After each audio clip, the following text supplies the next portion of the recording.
തിരുകുമാരന് 1000 നന്ദി. എൻ്റെ പേര് ജിറ്റി ഫ്രാൻസിസ്. ഞാൻ വരുന്നത് ബാംഗ്ലൂർ സെൻറ്റ് മേരീസ് ഇടവക അംഗമാണ്.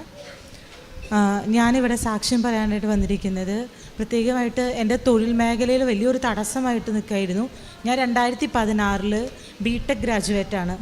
ആ സമയത്തൊക്കെ ഞാൻ ജോലി അന്വേഷിച്ചു. എൻ്റെ കോളേജ് ഒരു പുതിയ കോളേജായ കാരണം കുറേ കമ്പനികളുടെ ലിസ്റ്റിലൊന്നും എൻ്റെ കോളേജ് അവൈലബിൾ അല്ലായിരുന്നു. എനിക്ക് അപ്ലൈ ചെയ്യാൻ കൂടി പറ്റിയിരുന്നില്ല.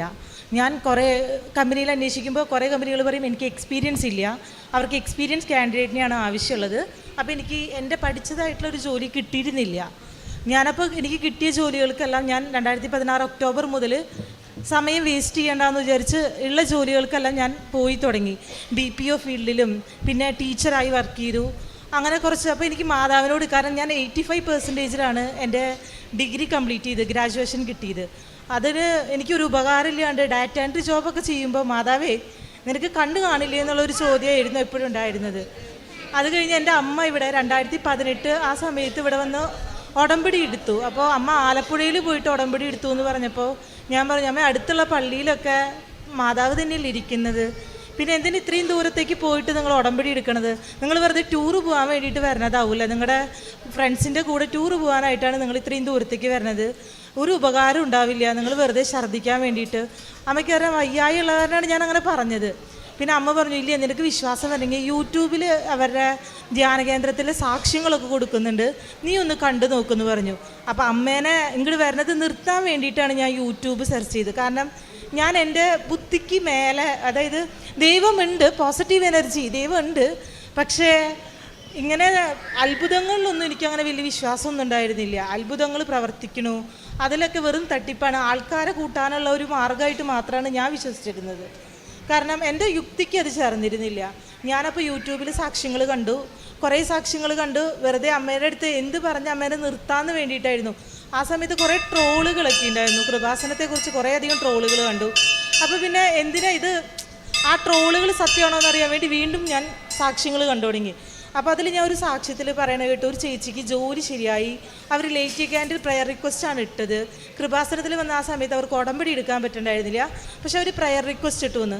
ഞാനിത് ഓക്കെ അങ്ങനെയാണെന്ന് വെച്ചാൽ എനിക്കും ഇടാൻ പറ്റുള്ളൂ പ്രെയർ റിക്വസ്റ്റ്. ഞാൻ ഇരിക്കുന്ന സ്ഥലത്ത്, ഞാൻ ബാംഗ്ലൂരാണ് ആ സമയത്ത് വർക്ക് ചെയ്തിരുന്നത്, ഞാൻ അവിടെ വെച്ചിട്ട് പ്രെയർ റിക്വസ്റ്റ് ഇട്ടു, എനിക്കിങ്ങനെ ജോലി വേണം. ജോലി എന്ത് ജോലിയാണെന്നൊന്നും ഞാൻ ആ സമയത്ത് മെൻഷൻ ആക്കിയിട്ടുണ്ടായിരുന്നില്ല. എനിക്കൊരു നല്ല ജോലി വേണം, മാതാവ് എനിക്കൊരു ജോലി തന്ന് അനുഗ്രഹിക്കണേന്ന്. അത് മാതാവിനെ ടെസ്റ്റ് ചെയ്യാൻ വേണ്ടി ഇട്ടിട്ടുള്ള ഒരു റിക്വസ്റ്റ് ആയിരുന്നു. പക്ഷേ മാതാവ് എനിക്ക് കുറച്ച് കാലതാമസം വന്നെങ്കിൽ കൂടെ എനിക്ക് 2020 മെയ്യിൽ എനിക്കൊരു ഇൻ്റർവ്യൂ വന്നു, ഒരു വലിയൊരു MNCയിൽ തന്നെ. ഞാൻ ആ സമയത്ത് അതിൻ്റെ ഇടയിലൊക്കെ കമ്പനികൾ മാറിയെങ്കിലും ഞാൻ സാക്ഷ്യങ്ങൾ കേൾക്കാറുണ്ട്. പതുക്കെ പതുക്കെ ഞാൻ കൃപാസനത്തിലേക്ക് അടുത്ത് തുടങ്ങി, ശരിക്കും മാതാവിനോട് ഓരോ കാര്യങ്ങളൊക്കെ ആവശ്യപ്പെടാൻ തുടങ്ങി. ഇവിടുത്തെ പ്രത്യക്ഷ പ്രാർത്ഥന ഞാൻ ഡൗൺലോഡ് ചെയ്ത് ഞാനും പ്രാർത്ഥിക്കാൻ തുടങ്ങിയിരുന്നു. ആ സമയത്ത് ഞാനിങ്ങനെ റിക്വസ്റ്റ് ഇട്ട് അങ്ങനെ ഒരു ഇൻ്റർവ്യൂ വന്നു.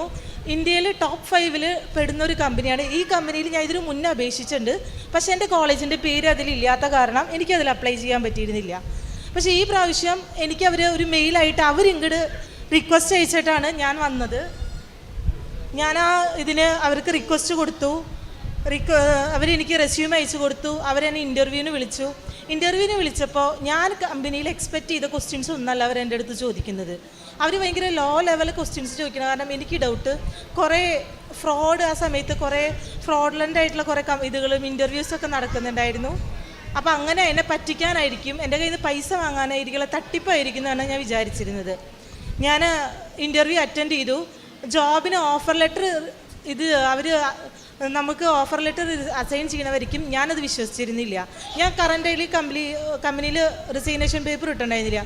എനിക്ക് മെയ് 31-ാം തീയതി ഓഫർ ലെറ്റർ റിലീസാക്കി. എനിക്ക് ഞാൻ ചെയ്തിരുന്ന അതേ വർക്കിൽ ലീഡിൻ്റെ ഒരു പൊസിഷനിലാണ് എനിക്ക് അവർ ഓഫർ ലെറ്റർ തന്നത്. പക്ഷേ ഞാനപ്പോൾ ഓഫർ ലെറ്റർ തന്നപ്പോൾ ഞാൻ അവരുടെ അടുത്ത് എനിക്ക് തരാൻ സാധ്യതയില്ലാത്ത, അതായത് 100% മേലെ സാലറിയാണ് ഹൈക്കായിട്ട് ചോദിച്ചിരുന്നത്. കാരണം ഒരിക്കലും അത് കള്ളന്മാർ പറ്റിക്കുന്നവരാണെന്ന് വെച്ചാൽ ഒരിക്കലും നമുക്ക് അത്രയും സാലറി ഒന്നും തരത്തില്ലല്ലോ. അങ്ങനെ പറഞ്ഞ് പരീക്ഷിക്കാൻ വേണ്ടി ചോദിച്ചതാണ്. പക്ഷേ അവരത് ആക്സെപ്റ്റ് ചെയ്തു. അവരെനിക്ക് ജോബ് ഓഫർ ഇത് ചെയ്തപ്പോൾ ഞാൻ ചോദിച്ച സാലറിയെക്കാട്ടും വിട്ടിട്ട് 2 രൂപ കൂട്ടിയിട്ടാണ് അവരെനിക്ക് തന്നത് സാലറി. ഞാനപ്പോൾ ജോയിൻ ആക്കാമെന്ന് വിചാരിച്ച് പേപ്പറിൽ ഇവിടെ കറൻറ്റ് കമ്പനിയിൽ ഞാൻ റെസിഗ്നേഷൻ പേപ്പർ ഇട്ടു. റെസിഗ്നേഷൻ പേപ്പർ ഇട്ട് ഒരു 90 days അവർ ആക്സെപ്റ്റ് ചെയ്തു.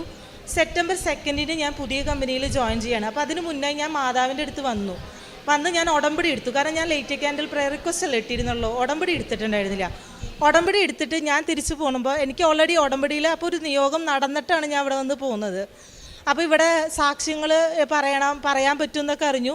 ഞാൻ പക്ഷെ പറഞ്ഞില്ല, ഇത് ശരിക്കുള്ളതാണോ എന്ന് നമ്മൾ ജോയിൻ ആക്കിയതിന് ശേഷം പറയാമെന്ന് വിചാരിച്ചു. പോണ സമയത്ത് ഞങ്ങളുടെ കാറിലാണ് വന്നത്, ഞാൻ, ഹസ്ബൻഡ്, പിന്നെ എൻ്റെ ചേച്ചിയുടെ ഒരു ചേച്ചി, അങ്ങനെയൊക്കെ ആയിട്ട് വന്നത്. എടപ്പള്ളി അവിടുത്തെ ട്രോളിൻ്റെ അപ്പുറം കഴിഞ്ഞപ്പോൾ ഞങ്ങളുടെ വണ്ടി ആക്സിഡൻ്റ് ആയി. ഞങ്ങളിവിടെ നിൽക്കാനായിട്ട് ബുദ്ധിമുട്ട്, ഭയങ്കര തിരക്കാണ്, കാര്യങ്ങളാണ്, ഞങ്ങൾക്ക് തിരക്കിൽ നിൽക്കാൻ പറ്റുന്നില്ല, ഭയങ്കര ചൂഷണാണെന്നൊക്കെ പറഞ്ഞിട്ടാണ് ഞങ്ങളിവിടെ നിന്ന് പോയത്. പക്ഷെ അവിടെ എത്തിയപ്പോൾ ഞങ്ങളുടെ വണ്ടിയിന്മേ വേറൊരു വണ്ടിക്കാരൻ വന്നിട്ട് അവൻ സഡൻ ബ്രേക്ക് ഇട്ടിട്ട് അത് വണ്ടി ഇടിച്ച് ആകെ ഞങ്ങൾക്ക് നഷ്ടമായിരുന്നു അത്. അപ്പോൾ ഇവിടുന്ന് അതൊരു അനുഭവമായി. ഞങ്ങൾ എൻ്റെ വീട്ടിൽ പോയി. ആദ്യത്തെ അനുഭവത്തിൽ അങ്ങനെ വന്നു. രണ്ടാമതും ഒരു പ്രാവശ്യം ഞങ്ങൾ ജോയിൻ ആക്കി. കുറച്ച് നാൾ കഴിയുമ്പോഴേക്കും എൻ്റെ പ്രോജക്റ്റ് എന്താണെന്ന് വെച്ചാൽ റാം ഡൗൺ ആയി. ഞാൻ അവർ ചോദിക്കുമ്പോൾ അവരെന്താ പറയുന്നത് വെച്ചാൽ ഈ ഗ്രേഡ്, അതായത് ഈ പൊസിഷൻ എന്ന് പറയുന്നത് നമുക്ക് സാലറിക്ക് വേണ്ടി മാത്രമായിട്ട് ഇട്ടുള്ളതാണ്. നിങ്ങളുടെ റോള് ജോബ് റോള് വേറെ ആയിരിക്കും, നിങ്ങൾ നോർമൽ ഒരു എംപ്ലോയിയുടെ മാതിരി ആയിരിക്കും, ലീഡൊന്നും അല്ല എന്ന്. അപ്പോൾ തന്നെ എനിക്ക് വിഷമമായി. കാരണം നമ്മൾ മനസ്സിൽ ഒരു ആകാശം മൊത്തം ഉള്ള ഒരാഗ്രഹമായിട്ടാണ് ജോലിക്ക് പ്രവേശിച്ച് മാതാവ് തന്ന ജോലിന്ന് ഒരു സൈഡിലുണ്ട്, വേറെ സൈഡിൽ നല്ലൊരു കമ്പനിയിൽ ജോലി കിട്ടി, കുറേ ആൾക്കാരുടെ മുന്നിൽ തല ഉയർത്തി നിൽക്കാൻ പറ്റും. പഠിച്ചിട്ട് ഇത്രയും കൊല്ലം, അതായത് പഠിച്ചിട്ട് 4 വർഷത്തിന് ശേഷമാണ് ഞാൻ ആ ജോലിക്ക് പ്രവേശിക്കുന്നത്. 4 വർഷമല്ല, 6 വർഷത്തിന് ശേഷം 2022 ആയപ്പോഴാണ് ഞാൻ ആ ജോലിക്ക് കയറുന്നത്. ആ ജോലിക്ക് കയറിയിട്ട് 6 വർഷത്തിന് ശേഷം കിട്ടിയ ജോലിയിൽ എൻ്റെ പ്രതീക്ഷകളൊക്കെ തകർന്നു തുടങ്ങി. ഞാൻ അവിടെ കയറി 1 മാസമായപ്പോൾ 1 മാസത്തെ സാലറി എൻ്റെ അക്കൗണ്ടിൽ ക്രെഡിറ്റ് ആയി. പിറ്റേ ദിവസം ഞാൻ റെസിഗ്നേഷൻ പേപ്പർ ഇടാൻ തീരുമാനിച്ചു. കാരണം വെച്ചാൽ ഞാൻ പ്രതീക്ഷിച്ച ജോലിയല്ല അവരെനിക്ക് തന്നത്. ഇത് റെസിഗ്നേഷൻ പേപ്പർ ഞാൻ ഇട്ടു, അതൊരു വെള്ളിയാഴ്ചയായിരുന്നു. പിറ്റത്തെ ദിവസം എനിക്ക് ശനിയാഴ്ച ഞാൻ കൺസീവ് ആണെന്ന് അറിയാണ്. അപ്പോൾ എനിക്ക് ജോലി വീണ്ടും അന്വേഷിക്കാനൊക്കെ ആയിട്ട് ഭയങ്കര ഒരു ബുദ്ധിമുട്ടാണ്. കുട്ടീനെ വയറിൻ്റെ ഉള്ളിൽ വെച്ചിട്ട് ഇങ്ങനെ ഒരു കുട്ടീനെ വെച്ചിട്ട് ഞാൻ തേടാന്നുള്ള റിസ്ക് എടുക്കാൻ തയ്യാറാവാത്ത കാരണം ഞാൻ വീണ്ടും റിവോക്ക് ചെയ്തു എൻ്റെ റെസിഗ്നേഷൻ പേപ്പർ. ഞാൻ ഒന്നും തന്നെ എക്സ്ട്രാ കോഴ്സൊന്നും ചെയ്തിട്ടില്ല. ആ കമ്പനിയിൽ ആ പ്രോജക്റ്റ് റാം ഡൗൺ ആയി. റിസിഷൻ കാരണം പ്രോജക്റ്റ് റാം ഡൗൺ ആയി. നിങ്ങൾ ബിടെക് ഗ്രാജുവേറ്റ് അല്ലേ, നിങ്ങൾക്ക് IT-യിലേക്ക് ഞങ്ങൾ ട്രാൻസിഷൻ തരാമെന്ന് പറഞ്ഞിട്ട് എന്നെ IT-യിലേക്ക് അവർ മൂവ് ചെയ്തു. എനിക്ക് യാതൊരു ക്വാളിഫിക്കേഷനും ഇല്ല. എനിക്ക് റെസിഗ്നേഷൻ പേപ്പർ ഇട്ടപ്പോൾ ഞാൻ മാതാവിൻ്റെ മുന്നിൽ പോയിട്ട് മാതാവിനോട് ഞാൻ പ്രാർത്ഥിക്കുകയൊന്നുമല്ല ചെയ്തത്, ഞാൻ പോയി വർത്താനം പറയുക ചെയ്ത്. മാതാവേ, ഞാൻ നിന്നെ വിശ്വസിച്ചിട്ട് വേറൊരു കമ്പനിയിൽ റെസിഗ്നേഷൻ കൊടുത്ത് ഞാൻ ഇവിടെ വരും ചെയ്തു. ഇപ്പോൾ 1 മാസത്തെ സാലറി ഉണ്ട്, ഞാൻ എങ്ങനെ റൺ ചെയ്യുമെന്ന് എനിക്കറിയില്ല. ഒരു കൊച്ചുമായിപ്പോൾ ഒരു ജോലിക്ക് താല്പര്യമില്ലാണ്ട് പോവാന്നുള്ളത് വളരെ ഒരു ബുദ്ധിമുട്ട് പിടിച്ച കാര്യമാണ്. എന്നെ നീ പരീക്ഷിക്കാൻ വേണ്ടിയിട്ടാവില്ല ഇതൊക്കെ ചെയ്തത്. കുഴപ്പമില്ല, ഞാൻ ഉടമ്പടി എടുത്തിട്ടുണ്ടല്ലോ, നീ എനിക്ക് തന്നതല്ല, ഞാൻ സ്വീകരിക്കാൻ തയ്യാറാന്ന് പറഞ്ഞ് ഞാൻ വീണ്ടും റിവോക്ക് ചെയ്തിട്ട് ഞാൻ ജോയിൻ ആക്കി. 15 ദിവസം എനിക്ക് അവിടെ നിന്ന് എടുത്തുള്ളൂ. ഞാൻ സെപ്റ്റംബർ മാസം ആണ്, ജൂലൈ 27 ഇവിടെ വന്ന് ഉടമ്പടി എടുത്തത്. ഞാൻ ഉടമ്പടി എടുത്ത് ആ ഒരു 15-18 ദിവസത്തിനുള്ളിൽ മാതാവ് എന്ത് ചെയ്തു എന്ന് വെച്ചാൽ എൻ്റെ ജോലിയുടെ കാര്യത്തിൽ സംസാരിച്ചിട്ട് എനിക്ക് ട്രാൻസിഷൻ IT-യിലേക്ക് ഞാൻ മൂവായി. അതേ കമ്പനിയിൽ IT-യിൽ എൻ്റെ കഴിവ് കൊണ്ട് ഒരിക്കലും കിട്ടില്ല. ഇവിടെ അച്ഛൻ not by merit but by grace എന്ന് പറഞ്ഞിട്ട് അച്ഛൻ പറയുമ്പോൾ ഞാൻ എപ്പോഴും ചിന്തിക്കാറുണ്ട് എൻ്റെ യുക്തിക്ക്. അതെ, മാതാവ് പോയി ഇൻ്റർവ്യൂ അറ്റൻഡ് ചെയ്യും, മാതാവ് പറയും എന്തൊക്കെ വിവരദോഷ പറയുന്നത്. കുറേ എഡ്യൂക്കേറ്റഡ് അല്ലാത്ത അൺഎഡ്യൂക്കേറ്റഡ് പീപ്പിൾസിനെ നമുക്ക് പറ്റിക്കാൻ ഈസിയാണ്. അത് കാരണമാണ് ഇങ്ങനത്തെ കാര്യങ്ങളൊക്കെ നടക്കുന്നത്. അങ്ങനെ വിചാരിച്ച ഒരാളായ ഞാനാണ് ഇന്നിവിടെ നിന്ന് പറയുന്നത്. എനിക്ക് ഒന്നും തന്നെ ഞാൻ കോഴ്സ് പഠിച്ചിട്ടില്ല. എൻ്റെ കയ്യിൽ എൻ്റെ എഞ്ചിനീയറിംഗ് ഡിഗ്രി മാത്രമുള്ളൂ. എനിക്കിപ്പോൾ ഞാൻ ഒരു സോഫ്റ്റ്വെയർ എഞ്ചിനീയറായിട്ട് ഞാൻ വിചാരിച്ചതിനെക്കാട്ടും കൂടുതൽ സാലറിയിലാണ് ഇപ്പോൾ ഞാൻ വർക്ക് ചെയ്യുന്നത്. അത് കഴിഞ്ഞ് എനിക്ക് എൻ്റെ ഞാനിവിടെ വന്ന് ഉടമ്പടി എടുത്തപ്പോൾ 6ാമത്തെ നിയോഗമായിട്ട് വെച്ചതാണ്. എൻ്റെ വീട്ടിൽ 5 മക്കളാണ്. അപ്പോൾ ഞങ്ങൾക്കൊരു ആങ്കൊച്ചിനെ വേണമെന്ന് പറഞ്ഞിട്ട് ഞാൻ വെറുതെ ഒരു നിയോഗം, എൻ്റെ കല്യാണം കഴിഞ്ഞ് അധികം വർഷമൊന്നും ആയിട്ടില്ല, 1 വർഷമായിട്ടുള്ളൂ. അപ്പം ഞാൻ നിയോഗം വെച്ചു, എനിക്ക് ആങ്കൊച്ചിനെ വേണം. കാരണം വെച്ചാൽ 6ാമത്തെ നിയോഗം അവിടെ ഉടമ്പടിയുടെ ഇത് പറയുന്ന സമയത്ത് ആ ചേച്ചി പറഞ്ഞു നടക്കാത്ത നിയോഗങ്ങൾ വെക്കുക, മാതാവിന് ഇഷ്ടമുള്ളത് മാതാവ് തരട്ടെ എന്ന് പറഞ്ഞ് ഗ്യാപ്പ് ഫില്ല് ചെയ്യണ്ട, നിങ്ങൾ വേണമെങ്കിൽ അങ്ങനെ ഒഴിച്ചിട്ടോളാൻ പറഞ്ഞു. പക്ഷെ ഞാൻ എഴുതി എനിക്ക് 6ാമത് എനിക്ക് ആങ്കൊച്ചിനെ വേണം, ആങ്കൊച്ചിനെ തന്നെ തരാന്ന് വെച്ചാൽ അപ്പം മാതാവ് തരുന്ന ആൾ എനിക്ക് മനസ്സിലാവുമല്ലോ, അപ്പോൾ എനിക്ക് വേണമെന്ന്. ഞാൻ ഇവിടുന്ന് പോയി 1 മാസത്തിനുള്ളിൽ ഞാൻ കൺസീവായിട്ട് ഞാൻ ഹോസ്പിറ്റലിൽ പോയപ്പോൾ എനിക്ക് BP 140 മേലെ, ഹൈ ബ്ലഡ് പ്രഷർ. അപ്പോൾ ആദ്യത്തെ ഒരു എക്സൈറ്റ്മെൻറ്റിലായിരിക്കും എന്ന് വിചാരിച്ച് ഞങ്ങളത് ശ്രദ്ധിച്ചില്ല. ഡോക്ടർ പറഞ്ഞു BP ഇത്തിരി കൂടുതലാണ്, കുറച്ച് ശ്രദ്ധിച്ചോളൂ എന്ന് പറഞ്ഞു. പിന്നത്തെ തുടർച്ചയുള്ള ചെക്കപ്പുകളിലൊക്കെ പോയപ്പോഴും ഹൈ BP ആയി. 3ാമത്തെ മാസം അവർ 2ാമത്തെ മാസത്തിൽ സ്കാനിങ് വന്നു. സ്കാനിങ് വന്നപ്പോൾ അവർ പറഞ്ഞു കുഴപ്പമൊന്നുമില്ല, ശ്രദ്ധിച്ചാൽ മതി, ബെഡ് റെസ്റ്റ് എടുക്കണമെന്ന്.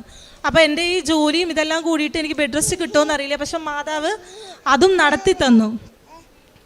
ഞാൻ കുറച്ച് കഴിഞ്ഞ് എനിക്ക് 3-ാമത്തെ മാസമായി ഇപ്പോൾ NT സ്കാൻ ചെയ്യണം, 14 വീക്കിൽ NT സ്കാൻ ചെയ്യണം. NT സ്കാൻ ചെയ്തപ്പോൾ എനിക്ക് മൊത്തം പ്രോബ്ലമാണ്. എൻ്റെ റൈറ്റ് യൂട്ടറിൻ ആർട്ടറി വന്നിട്ട് അവർ വിചാരിക്കുന്ന ലെവലിനെക്കാട്ട് വിട്ട് അതിൻ്റെ PI 3% വിട്ട് കൂടുതലാണ്. അപ്പോൾ കുട്ടി വളരും തോറും കുട്ടിക്കുള്ള ബ്ലഡ് സർക്കുലേഷൻ കുറഞ്ഞു തുടങ്ങും. ഈ കുട്ടിക്ക് വളർച്ച എത്താണ്ട് ഒന്നില്ലെങ്കിൽ പ്രീമെച്ചർ ഒരു 8 മന്ത് വരെയൊക്കെയാണ് അവരുടെ ഒരു കാൽക്കുലേഷനിൽ ഈ കുട്ടീനെ നമുക്ക് വയറിൻ്റെ ഉള്ളിൽ വെക്കാൻ പറ്റുള്ളൂ. അതിന് മേലെ ഒന്നില്ലെങ്കിൽ ഓപ്പറേഷൻ ചെയ്ത് കുട്ടീനെ എടുക്കണം. പക്ഷേ ഓപ്പറേഷൻ ചെയ്യാൻ പറ്റത്തില്ല, കാരണം എനിക്ക് ഇഞ്ചക്ഷൻ ഭയങ്കര പേടിയാണ്.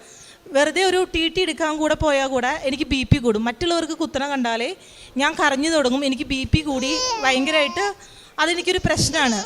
ആ സമയത്ത് ഞാനിത് ഓപ്പറേഷൻ ചെയ്യണത് പോസിബിൾ അല്ല, നോർമൽ ഡെലിവറിക്ക് ചാൻസും ഇല്ല. ഞാൻ എന്ത് ചെയ്തു എന്ന് വെച്ചാൽ മാതാവിൻ്റെ ഉടമ്പടി തൈലം എൻ്റെ വയറുമ്മ പുറത്തിയിട്ട് പ്രാർത്ഥിച്ചു.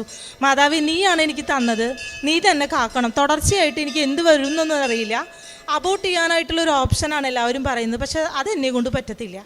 കാരണം ഒരു കുഞ്ഞിനെ നശിപ്പിക്കുന്നതിനെക്കാട്ട് വലുത് എൻ്റെ ജീവൻ എടുത്തോളൂ നീ. ഞാനും എൻ്റെ ഹസ്ബൻഡും കൂടിയിട്ട് പ്രാർത്ഥിക്കാൻ തുടങ്ങി. എൻ്റെ ഹസ്ബൻഡും ഞാനും വയറുമ്മ കൈവച്ച് പ്രാർത്ഥിച്ചു തുടങ്ങി. ഇവിടുത്തെ സാക്ഷ്യങ്ങൾ ഓരോ പ്രാവശ്യം ഞാൻ ഡൗൺ ആയി പോകുന്നതോറും ഞാൻ ഇവിടുത്തെ ഓരോ സാക്ഷ്യങ്ങൾ കേൾക്കും, അച്ഛൻ്റെ ടോക്ക് കേൾക്കും. ഞാനിങ്ങനെ വെറുതെ ഇരുന്ന് ജോലി ചെയ്യാൻ വെച്ചാൽ കൂടെ അച്ഛൻ്റെ ടോക്ക് വെച്ചിട്ട് ഞാൻ കേൾക്കാൻ തുടങ്ങി. എൻ്റെ സൈഡിലുള്ള പോസിറ്റിവിറ്റീനെ ഞാൻ അതുവഴി ഇൻക്രീസ് ചെയ്യുമായിരുന്നു. കാരണം എനിക്ക് ഭയങ്കരമായിട്ട് നമ്മൾ യുക്തിക്ക് അനുസരിച്ച് പ്രവർത്തിക്കുന്ന ഒരാളായാലും ദൈവം ഉണ്ടെന്നുള്ളൊരു ചിന്ത വന്നു തുടങ്ങിയപ്പോൾ പിന്നെ വേറൊരു ആശ്രയമില്ലേ ഇതിൽ. കാരണം വയറിൻ്റെ ഉള്ളിൽ കുഞ്ഞിനെ എനിക്ക് രക്ഷിക്കാൻ പറ്റത്തില്ല. എൻ്റെ 3-ാമത്തെ സ്കാനിങ്ങിൽ കൊച്ചിൻ്റെ സ്കാൻ ചെയ്യുമ്പോൾ ഒന്നും ഇവർക്ക് കൊച്ചിൻ്റെ ഇമേജ് ഒന്നും കറക്റ്റായിട്ട് കിട്ടുന്നില്ല. അപ്പോൾ അവർ പറയുന്നുണ്ട് കൊച്ച് ചിലപ്പോൾ ഉറങ്ങുന്ന കാരണമായിരിക്കും, നിങ്ങൾ വല്ല ഷുഗറിൻ്റെ എന്തെങ്കിലും ചോക്ലേറ്റോ അല്ലെങ്കിൽ ജ്യൂസോ എന്തെങ്കിലും കഴിച്ച് 2 അടി നടന്നിട്ട് വരൂ, കൊച്ചിൻ്റെ ഇമേജ് പ്രോപ്പറായിട്ട് കിട്ടുന്നില്ല എന്ന്. ഞാൻ എൻ്റെ 7 മാസത്തെ സ്കാനും അവസാനത്തെ 9-ാം മാസത്തെ സ്കാൻ വരയ്ക്കും എനിക്ക് കൊച്ചിൻ്റെ ഇമേജ് പ്രോപ്പർ അല്ലായിരുന്നു. ഞാനപ്പോൾ മാതാവിൻ്റെ അടുത്ത് പോയി, ഞങ്ങളുടെ പള്ളിയിൽ ഒരു ഉണ്ണീശോയുടെ ഫോട്ടോ ഉണ്ട്, ആ ഉണ്ണീശോയുടെ ഫോട്ടോ നോക്കിയിട്ട് പറയും, മാതാവേ എനിക്കും ആഗ്രഹമുണ്ട്, എല്ലാ അമ്മമാരുടെ മാതിരിയും ഞാനും ആഗ്രഹിച്ചിട്ടാണ് നിൽക്കണം എൻ്റെ മോൻ്റെ പടം സ്കാനിലെങ്കിലും ഒന്ന് കാണാൻ വേണ്ടിയിട്ട്. പക്ഷെ അതിനെനിക്ക് പറ്റുന്നില്ല. ഈ ഉണ്ണീശോയുടെ പടമാണ് ഞാൻ കാണുന്നത്. എനിക്ക് ഈ ഉണ്ണീൻ്റെ മാതിരി ഒരു ഉണ്ണീനെ തന്നിട്ട്, ഒരു കുഴപ്പമില്ലാത്തൊരു ഉണ്ണീനെ തന്നിട്ട് നീ അനുഗ്രഹിക്കണേ എന്ന് പറഞ്ഞ് ഞാൻ അവിടെ നിന്ന് പ്രാർത്ഥിക്കും. ഓരോ ദിവസം കുർബാനയ്ക്ക് പോകുമ്പോഴും എൻ്റെ കണ്ണിൽ നിന്ന് കണ്ണുനീര വരാം. കാരണം വെച്ചാൽ കുർബാന സ്വീകരിച്ചാൽ എനിക്ക് അവിടെ നോർമലായിട്ട് നിൽക്കാൻ പറ്റുന്നില്ല. കാരണം എന്ന് വെച്ചാൽ വയറിൻ്റെ ഉള്ളിലെ കുട്ടിക്ക് എന്തെങ്കിലും അംഗവൈകല്യം ഉണ്ടോ എന്ന് ഹോസ്പിറ്റലുകാർക്ക് ഡൗട്ടാണ്. അവർക്കാരും ഇതുവരെയും കൺഫേം ചെയ്തിട്ടില്ല. 7-ാം മാസത്തിലെ സ്കാനിൽ വെള്ളം കുറവാന്ന് പറഞ്ഞു. എനിക്ക് ഇവിടെ കേരളത്തിലത്തെ ചൂട് താങ്ങാൻ പറ്റുന്നില്ല, ഭയങ്കരമായിട്ട് സ്വെറ്റായി. എനിക്ക് അമ്നിയോട്ടിക് ഫ്ലൂയിഡ് വളരെയധികം കുറഞ്ഞു തുടങ്ങി. 32-ാമത്തെ ആഴ്ച വരയ്ക്കും ഇവർ പറഞ്ഞ ഡേറ്റ് 24-ാമത്തെ ആഴ്ചയാണ് എൻ്റെ അടുത്ത് പറഞ്ഞത്. അതിനുള്ളിൽ കൊച്ചൊന്നിനെ ഒന്ന് നമ്മൾ പുറത്തെടുക്കണം, അല്ലെങ്കിൽ പ്രീമെച്ചർ ഓട്ടോമാറ്റിക്കലായിട്ട് നോർമൽ ഡെലിവറിയിലൂടെ കൊച്ച് ജനിക്കും. പക്ഷേ പ്രീമെച്ചർ ബേബിയാണ്, NIC ഉള്ള ഹോസ്പിറ്റലിൽ ഞാൻ കൺസൾട്ട് ചെയ്യണമെന്ന്. ഞാൻ എൻ്റെ ഡെലിവറി ജേർണിയിൽ ഞാൻ 10 ഹോസ്പിറ്റൽ വരയ്ക്കും കൺസൾട്ട് ചെയ്തു എൻ്റെ കൊച്ച് നോർമലാണോ എന്ന് അറിയാനായിട്ട്. പക്ഷേ അവിടെയൊക്കെ എനിക്ക് ഒരേ ഉത്തരം തരുന്നത് എന്തെങ്കിലും അബ്നോർമാലിറ്റി ഉണ്ടാവും, എന്തോ കുട്ടിയുടെ ഇമേജ് പ്രോപ്പറല്ല, കൊച്ചിന് കാല് കാണാനില്ല, സ്കാനിൽ നോക്കുമ്പോൾ കൈ കാണാനില്ല എന്നാ. ഞാൻ ഇതൊക്കെ സഹിച്ചിട്ട് മാതാവിൻ്റെ അടുത്ത് പ്രാർത്ഥിച്ച് ഉണ്ണീശോനെ കണ്ട് മുന്നോട്ട് നീങ്ങി. എൻ്റെ 9-ാം മാസം എത്തി. 9-ാം മാസം ജസ്റ്റ് കിടന്നിട്ടുള്ളൂ. പക്ഷെ 32-ാമത്തെ ആഴ്ചയിൽ എനിക്ക് പെപ്പ് എന്ന് പറഞ്ഞിട്ട് അത് 100 പേരിൽ ഒരാൾക്കാണ് വരുത്തുള്ളൂ. എൻ്റെ വയറിൻ്റെ അടിഭാഗത്തുനിന്ന് കാല് വരയ്ക്കും. ഉണരുകളാണോ ചൂടുകുരുക്കിനെക്കാട്ടും വലിയതായിട്ട് ഇങ്ങനെ ഉണരുകൾ, നമുക്ക് അതിൻ്റെ ഇറിറ്റേഷൻ നമുക്ക് സഹിക്കാൻ പറ്റുന്നില്ല. തൊട്ട് മുന്നത്തെ ആഴ്ച സ്കാനിങ്ങിന് പോയപ്പോൾ എൻ്റെ വയറിനുമേ ഒരു ഡോട്ട് കൂടിയില്ല, ഒരു മാർക്ക് കൂടിയില്ലാത്ത വയറിൽ മൊത്തം മാർക്കുകളായി. മാന്തി ഞാൻ തന്നെ പൊട്ടിച്ച് ഞാൻ കരഞ്ഞു വന്നിട്ട് മാതാവിൻ്റെ അടുത്ത്, മാതാവേ ഇത് എനിക്ക് സഹിക്കാൻ പറ്റണില്ല. കാരണം അസഹനീയമായ ചൊരിച്ചിൽ നമുക്ക് പറയാൻ പറ്റത്തില്ല. അപ്പോൾ അവർ പറയുന്നത് എന്താണെന്ന് വെച്ചാൽ ഇത് 100 പേരിൽ ഒരാൾക്ക് വരുത്തുള്ളൂ, അത് കുട്ടിയുടെ ജീനും എൻ്റെ ജീനും തമ്മിൽ മിസ്മാച്ച് ആയ കാരണം വരുന്നതാണെന്ന്. അപ്പോഴും ഞാൻ കൺഫേം ചെയ്തു. ഓക്കെ, മാതാവിനോട് ഞാൻ ചോദിച്ചത് ആങ്കൊച്ചിനെ, അപ്പോൾ ആങ്കൊച്ചാണ്. കാരണം ഫീമെയിൽ ആണെന്ന് വെച്ചാൽ എൻ്റെ ജീനും കുട്ടിയുടെ ജീനും മാച്ച് ആയിരിക്കില്ല, അപ്പോൾ എനിക്കിങ്ങനെ വരത്തില്ലല്ലോ എന്ന് ഞാൻ അപ്പോൾ തന്നെ പ്രെഡിക്റ്റ് ചെയ്തു. അത് കഴിഞ്ഞ് ഞാൻ ഇവിടുത്തെ തൈലം എടുത്തിട്ട് എൻ്റെ വയറുമ്മ തേച്ചു. എൻ്റെ അമ്മ കക്കണ വീപ്പിൻ്റെ ഇലയും മഞ്ഞളും ഇതൊക്കെ തേച്ച് നോക്കി, പക്ഷെ ഒന്നിലും കുറവില്ല. തൈലം തേച്ചപ്പോൾ 2 ആഴ്ച കൊണ്ട് എനിക്കത് കുറഞ്ഞു തുടങ്ങി. സാവധാനത്തിൽ അതെൻ്റെ കാലുമെന്ന്, പക്ഷെ മേത്തേക്ക് മുഖത്തേക്കൊന്നും വന്നില്ല, കാലുമ്മയ്ക്ക് വരയ്ക്ക് വന്നു. അതങ്ങനെ കുറഞ്ഞു കഴിഞ്ഞ് 36-ാമത്തെ ആഴ്ച എത്തുമ്പോഴേക്കും എനിക്ക് വേദന എന്നറിയില്ല, കൊച്ചിൻ്റെ മൂവ്മെൻറ്റ്സ് ഒന്നും എനിക്കറിയുന്നില്ല. കാരണം എല്ലാവരും പറയുന്നുണ്ട് ഡ്രസ്സിൻ്റെ മേലേക്ക് കൊച്ച് പൊന്തിയിട്ടാണ് വരും, അങ്ങനെ കാണാൻ പറ്റും. പക്ഷെ എനിക്ക് ഇങ്ങനെ കുട്ടിയുടെ അനക്കമൊന്നും അറിയാത്ത കാരണം അതൊരു ടെൻഷനുണ്ട്. പക്ഷെ ഇവരൊക്കെ വലിയ ആൾക്കാരൊക്കെ നമ്മൾ ചോദിക്കുമ്പോൾ ഞാൻ പറയും കൊച്ചൊക്കെ നന്നായി അനങ്ങുന്നുണ്ട്, ഒരു കുഴപ്പമില്ലയെന്ന്. എനിക്ക് ബാക്ക് പെയിൻ ഉള്ള ആളാണ്. അപ്പോൾ ബാക്ക് പെയിനിൽ ഈ കൊച്ചിനെ വയറിൻ്റെ ഉള്ളിൽ വെച്ചിട്ട് അത് വേറൊരു സൈഡിലൊരു ടെൻഷനായിരുന്നു എല്ലാവർക്കും. ഈ ബാക്ക് പെയിൻ വെച്ചിട്ട് ഇവിടെ എങ്ങനെ കൊച്ചിന് നോക്കുന്നു. പക്ഷേ എനിക്ക് ത്രൂ ഔട്ട് പ്രഗ്നൻസിയിൽ ഒറ്റ ബാക്ക് പെയിൻ ഉണ്ടായിരുന്നില്ല, വെയിറ്റ് തന്നെ തോന്നിയിരുന്നില്ല. കൊച്ചിൻ്റെ വയറിൻ്റെ ഉള്ളിൽ കിടക്കുന്നുണ്ടെന്നുള്ള ഒരു ചിന്ത കൂടി ഇല്ലാണ്ടാണ് ഞാൻ നടന്നിരുന്നത്. ഞാൻ ഇവനെ പ്രസവിക്കാൻ പോകുന്ന വരയ്ക്കും ഞാൻ വർക്കിലായിരുന്നു ഉണ്ടായിരുന്നത്. ഞാൻ ജോലി ചെയ്തുകൊണ്ടിട്ട് എൻ്റെ കമ്പനിയിൽ ഞാൻ ജോലിക്ക് അപേക്ഷിച്ചിട്ടുണ്ടായിരുന്നില്ല. ഞാൻ 15-ാം തീയതി മുതലാണ് മെറ്റേണിറ്റി ലീവിന് അപ്ലൈ ചെയ്തിട്ടുണ്ടായിരുന്നത്. എൻ്റെ മോനെ ഞാൻ പ്രസവിക്കാൻ പോകുന്നത് മെയ് 10-ാം തീയതിയാണ് ഹോസ്പിറ്റലിൽ അഡ്മിറ്റ് ആയപ്പോൾ എനിക്ക് വെറുതെ ഒരു കുളത്തി പിടിച്ച് വേദന എന്ന് പറഞ്ഞ് അഡ്മിറ്റ് ആയതാണ്. പക്ഷേ ദൈവം എന്നെ അഡ്മിറ്റ് ആക്കിയെന്ന് പറയാം. കാരണം ആ സമയത്ത് എൻ്റെ വയറിൻ്റെ ഉള്ളിൽ 6.5% മാത്രമാണ് വെള്ളം ഉണ്ടായിരുന്നുള്ളൂ, അമ്നിയോട്ടിക് ഫ്ലൂയിഡ് ഉണ്ടായിരുന്നുള്ളൂ. കുറച്ച് നേരം കൂടി കഴിഞ്ഞാൽ കൊച്ച് മരിച്ചു പോയേനെ തന്നെ, വെള്ളമില്ലാതെ കൊച്ചിന് ശ്വാസം കിട്ടി മരിച്ചു പോയേനെ എന്നാണ് പറയണത്. പക്ഷെ അവരെനിക്ക് ഒരു ശേഷം മാതിരി ഒരു ഇത് തന്നു അമ്നിയോട്ടിക് ഫ്ലൂയിഡ് കൂട്ടാനായിട്ട്. ഞാനത് പിടിച്ചു നിന്നു. അവരെൻ്റെ പരമാവധി, എനിക്ക് BP-യുടെ പ്രശ്നമുണ്ട്, എൻ്റെ ഹൈ റിസ്ക് പ്രഗ്നൻസി എന്നാണ് എൻ്റെ റിപ്പോർട്ടിൻ്റെ മേലെ അവർ എഴുതിയിട്ടുള്ളത്. അത് കാരണം എൻ്റെ ഡ്യൂട്ടി ഡോക്ടർ ഇല്ലാത്ത കാരണം പരമാവധി അവരെന്നെ നീക്കി അഡ്ജസ്റ്റ് ചെയ്ത് നെക്സ്റ്റ് ഡേ മോർണിംഗ് വരയ്ക്ക് എങ്ങനെയും നീക്കാൻ വേണ്ടിയിട്ട് അവർ നിന്നു. പക്ഷേ എനിക്ക് നെക്സ്റ്റ് ഡേ ഇത് നോക്കി ആ സാഷ കഴിച്ചപ്പോൾ കുറച്ചും കൂടി വാട്ടർ ലെവൽ ഇൻക്രീസ് ചെയ്തു.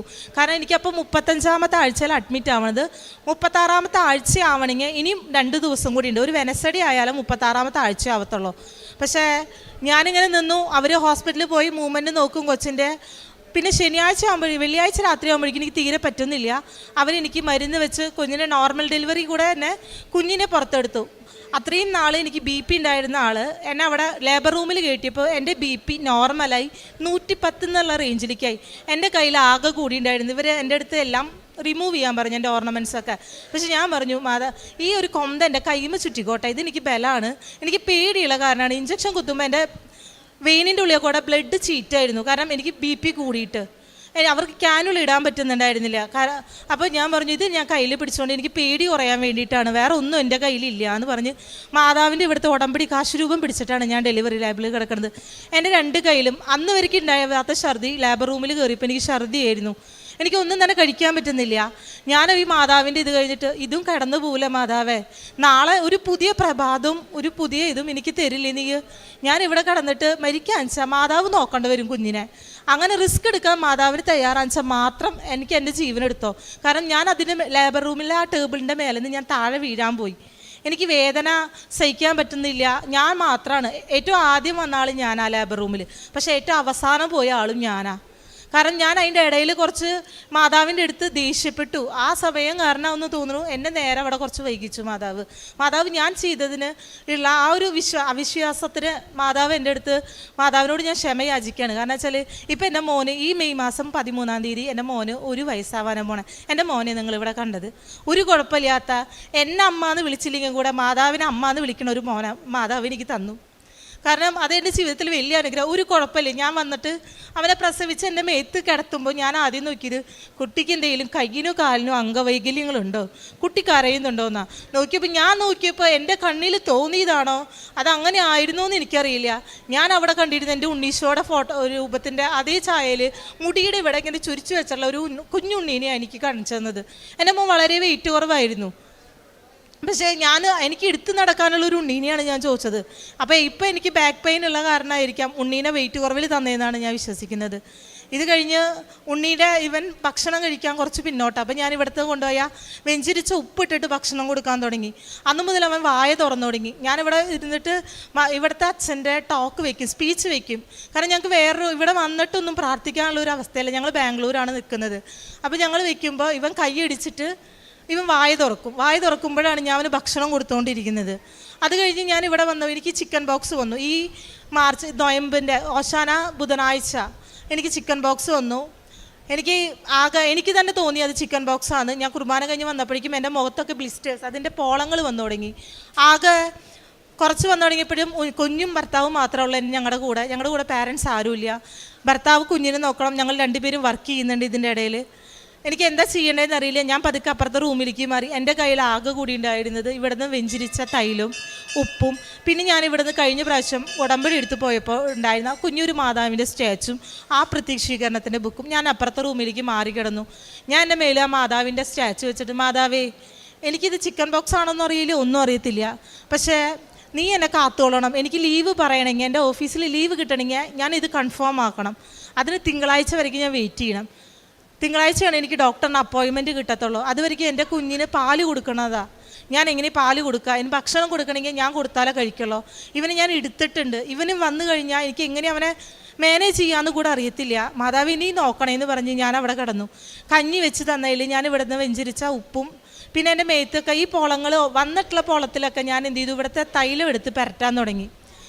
ചൊവ്വാഴ്ചയായി, തിങ്കളാഴ്ച ഡോക്ടറിൻ്റെ അടുത്ത് കൺഫേം ചെയ്തു ചിക്കൻ ബോക്സ് ആണ്. കാരണം കയ്യിലുള്ള ബ്ലിസ്റ്റേഴ്സ് കണ്ടപ്പോൾ തന്നെ അവർ പറഞ്ഞു ഇത് ചിക്കൻ ബോക്സ് ആണ്, നിങ്ങൾ കുഞ്ഞായിട്ട് അത്ര ഇതാവരുത്, നിങ്ങൾ കുഞ്ഞിനെ കുറച്ച് മാറ്റി നിർത്തണം എന്ന് പറഞ്ഞു. നിങ്ങൾ ഐസൊലേറ്റഡ് ആയിട്ട് ഹോം ഐസൊലേഷനിൽ കഴിയണമെന്ന് പറഞ്ഞു. എനിക്ക് ഹോം ഐസൊലേഷനിൽ പോയിട്ട് അവൻ്റെ അടുത്തുനിന്ന് മാറി നിൽക്കുക, 1 മിനിറ്റ് മാറി നിൽക്കാൻ കൂടി അവൻ സമ്മതിച്ചിട്ടില്ല. ഞാൻ എൻ്റെ കുഞ്ഞിൻ്റെ കൂടെ എഴുതി നിൽക്കുന്നുണ്ടായിരുന്നത്. മാതാവ് അതും വരുത്താതെ എന്നെ സഹായിച്ചു. കാരണം ചൊവ്വാഴ്ച ആയപ്പോഴാണ് എനിക്ക് മൊത്തം ത്രൂഔട്ട് ബോഡി എനിക്ക് പൊളങ്ങൾ പൊന്നു. ഞാൻ എല്ലാ സ്ഥലത്തും മാതാവിൻ്റെ ഈ തൈലം പറ്റി. പിന്നെ ഞാൻ ഉപ്പ് ഭക്ഷണത്തിലിട്ട് കഴിക്കാൻ തുടങ്ങിയപ്പോൾ ചൊവ്വാഴ്ച പൊന്തിയത് ഒരിക്കലും എല്ലാവരും, എൻ്റെ അമ്മ വന്ന് പറഞ്ഞു 7 ദിവസം അല്ലെങ്കിൽ 21 ദിവസമാണ്. എനിക്ക് പൊന്തിയതെന്ന് വെച്ചാൽ കറുപ്പ നിറമുള്ളതാണ്. അപ്പോൾ ഭയങ്കര ദിവസങ്ങൾ പിടിക്കും അത് പോവാനായിട്ട്. ഇനിയുള്ളത് വെള്ളിയാഴ്ചയാണ്. അപ്പോൾ കുമ്പസാരിച്ചിട്ടില്ലേ ഞാൻ. എനിക്കെന്ന് വെച്ചാൽ കുമ്പസാരിച്ച് കുർബാന സ്വീകരിക്കണം. കാരണം എൻ്റെ മോൻ്റെ ആദ്യത്തെ നോയമ്പാണ്. ഞാൻ അവന് എന്ത് കാണിച്ചു കൊടുക്കണം, അതാണ് അവൻ്റെ ജീവിതത്തിൽ ഉണ്ടാവാന്നുള്ള ഒരു ബോധ്യം എനിക്കുള്ള കാരണം ഞാൻ കുമ്പസാരിക്കാൻ പോകണം, കുർബാന സ്വീകരിക്കണം എന്നുള്ള ഒരാഗ്രഹം എന്നിൽ വളരെ ഇതായിട്ട് നിൽക്കുമായിരുന്നു. ഞാൻ അവിടെ കിടന്ന് പ്രത്യക്ഷീകരണ പ്രാർത്ഥന ചൊല്ലി. എനിക്ക് വേറെ ഒന്നും ചെല്ലാൻ പറ്റില്ല, വേറെ ഒന്നും ചെയ്യാൻ പറ്റില്ല. അതിൻ്റെ ഉള്ളിൽ ഞാൻ തന്നെ കിടന്ന് പ്രാർത്ഥന ചൊല്ലി മേത്ത് വെളിച്ചെണ്ണയൊക്കെ തേച്ച് ഞാൻ അവിടെ കിടക്കാം. അപ്പോൾ ഇവർ പറയുന്നുണ്ട്, എൻ്റെ അടുത്ത് പറയുന്നത് വെച്ചാൽ ഡെയിലി കുളിക്കാനാണ് പറയുന്നത്. പക്ഷേ ഇവർ ഒരു സൈഡിൽ നിന്ന് പറയുന്നുണ്ട് ഡെയിലി കുളിക്കാൻ പാടില്ല, ഇതിന് 7 ദിവസം കഴിഞ്ഞാൽ കുളിക്കാൻ പാടുള്ളൂ. ഞാൻ രണ്ടും കൽപ്പിച്ച് 2 നേരം വെളിച്ചെണ്ണ തേച്ച്, മാതാവിൻ്റെ വെളിച്ചെണ്ണ തേച്ച് കുളിക്കാൻ തുടങ്ങി. വെറും 4 ദിവസമാണ് എൻ്റെ മേത്ത് ഈ പൊളങ്ങൾ നിന്നുള്ളൂ. 4 ദിവസത്തിനുള്ളിൽ അത് എങ്ങനെ പോയി എന്നൊന്നും എനിക്കറിയില്ല. എൻ്റെ മുഖത്ത് മേത്ത് ആൾക്കാർ കാണാവുന്ന ഇടത്തിലുള്ള എല്ലാ പൊളങ്ങളും പോയി. കാരണം വെച്ചാൽ എനിക്ക് പള്ളിയിൽ നിൽക്കുമ്പോൾ നാണക്കേടല്ലേ. ആ പൊളങ്ങളൊക്കെ എനിക്ക് മാതാവ് മാറ്റി തന്നു. കാരണം എൻ്റെ മോൻ പൊട്ടിക്കിച്ചില്ല, ഒറ്റ പൊളങ്ങളും വന്നില്ല. എൻ്റെ മോനും ഹസ്ബൻഡിനും ഒരു കുഞ്ഞു പൊളം കൂടി വരുത്താണ്ട് മാതാവ് അത് മാറ്റി തന്നു. പിന്നെ ഞാൻ ഇവിടുന്ന് പ്രേക്ഷിത പ്രവർത്തനമായിട്ട് ഞാൻ ചെയ്തിരുന്നത്, ഞാൻ വർക്ക് ചെയ്യുന്ന ആളെ എനിക്ക് വേറെ ഇവിടുത്തെ പത്രങ്ങൾ ഞാൻ പ്രാർത്ഥിച്ച് കൊടുക്കാൻ തുടങ്ങി. എനിക്ക് വിശ്വാസം വന്നു തുടങ്ങിയപ്പോൾ ഞാൻ എൻ്റെ വിശ്വാസത്തിന് ഞാൻ എൻ്റെ മോനെയും കൊണ്ടുപോയിട്ടാണ് ഞാൻ പത്രം കൊടുക്കാൻ തുടങ്ങിയത്. എനിക്കിത് മാതാവ് തന്ന മോനാന്ന് പറഞ്ഞിട്ട് ഞാൻ പത്രം കൊടുത്തു തുടങ്ങി.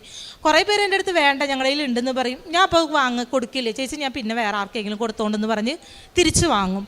പിന്നെ ഞാനിവിടുന്ന് ഈ യൂട്യൂബിലത്തെ സാക്ഷ്യങ്ങളും ഇവിടുത്തെ പ്രാർത്ഥനകളും ഞാൻ ഷെയർ ചെയ്യാൻ തുടങ്ങി, യൂട്യൂബ് വഴി ഷെയർ ചെയ്യാൻ തുടങ്ങി.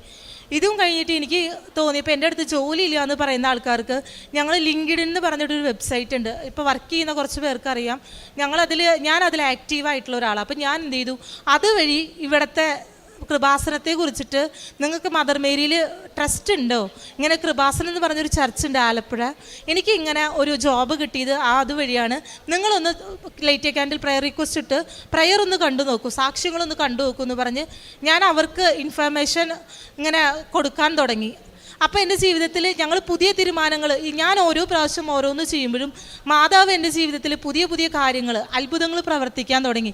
ഞാൻ മടിച്ചു നിന്ന ബാംഗ്ലൂർ നിങ്ങൾക്കറിയാലോ, എല്ലാവരും നമ്മളതിനെ ഒരു മാതിരി നോക്കാൻ തുടങ്ങും. നമ്മൾ ഈ പത്രമൊക്കെ കൊടുക്കുമ്പോൾ അവർക്ക് നമ്മളോട് ചെറിയ പുച്ഛമൊക്കെ തോന്നും.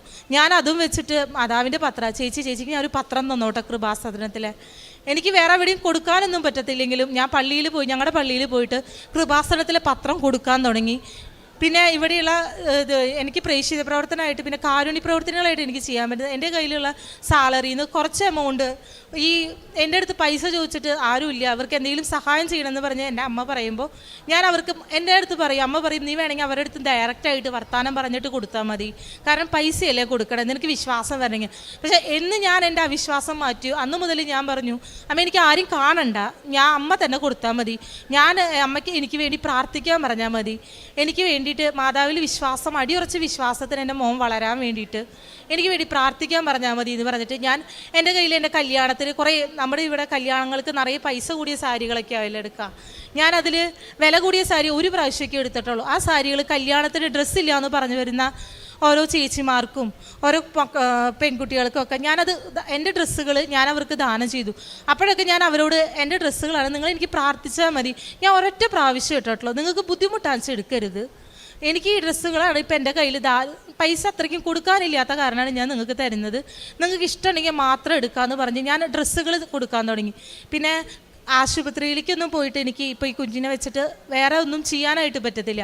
അപ്പോൾ എൻ്റെ വീടിൻ്റെ അപ്പുറത്ത് ഉള്ള വീട്ടിൽ അവരുടെ ഹസ്ബൻഡിന് ഓപ്പറേഷൻ കഴിഞ്ഞ് കിടക്കുക. എൻ്റെ മോനെക്കാട്ട് വിട്ട് ഒരു മാസം താഴെയുള്ള ഒരു കുഞ്ഞാണ് അവിടെ.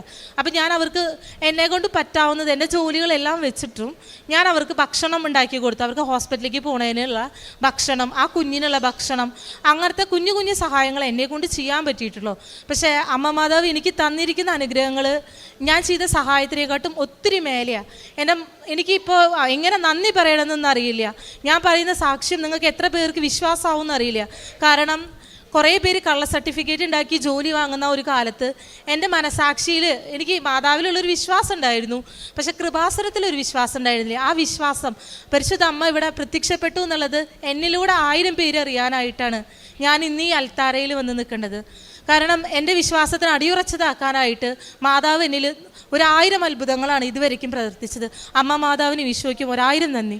പരിശുദ്ധ അമ്മയുടെ മധ്യസ്ഥതയിലേറെ പ്രത്യേകിച്ച് ഈ സാക്ഷ്യം ഒരല്പം നീണ്ട് പറഞ്ഞെങ്കിലും ഇതിൽ ഓരോ വ്യക്തിയും എങ്ങനെയാണ് ഒരു ദൈവാനുഭവത്തിലേക്ക് കടന്നു വരുന്നത് എന്നാണ് പറയുന്നത്. അപ്പം തുടക്കത്തിൽ പറഞ്ഞപ്പം സ്വാഭാവികമായിട്ടും ഈ അറിവും പഠിപ്പും ശാസ്ത്ര അവബോധവും കൂടുമ്പോൾ ആദ്യം തള്ളിപ്പറയുന്നത് ദൈവത്തിനെ ആകണം എന്നുള്ളൊരു ചിന്താഗതി എപ്പോഴും ഉണ്ട്. കാരണം പഠിച്ചവരൊക്കെയും ഈ ഒരു വിശ്വാസ പ്രഖ്യാപനത്തിൻ്റെ കാര്യത്തിൽ പിന്നോട്ട് നിൽക്കുന്ന ഒരു സാഹചര്യത്തിൽ, പക്ഷേ നമ്മുടെ ഈ ഉടമ്പടിയുടെ പ്രാർത്ഥനയെ സംബന്ധിച്ചിടത്തോളം ഇവിടെ നിങ്ങൾ സാക്ഷ്യങ്ങൾ പരിശോധിക്കുമ്പോൾ ഒരു 50% മുകളിലും സാക്ഷ്യം പറയുന്നവരെല്ലാം ഗ്രാജുവേറ്റ്സ് ആയിട്ട് ക്വാളിഫൈഡ് ആയിട്ട് വിവിധ പ്രൊഫഷനിലൊക്കെ ജോലി ചെയ്യുന്നവരാണ്.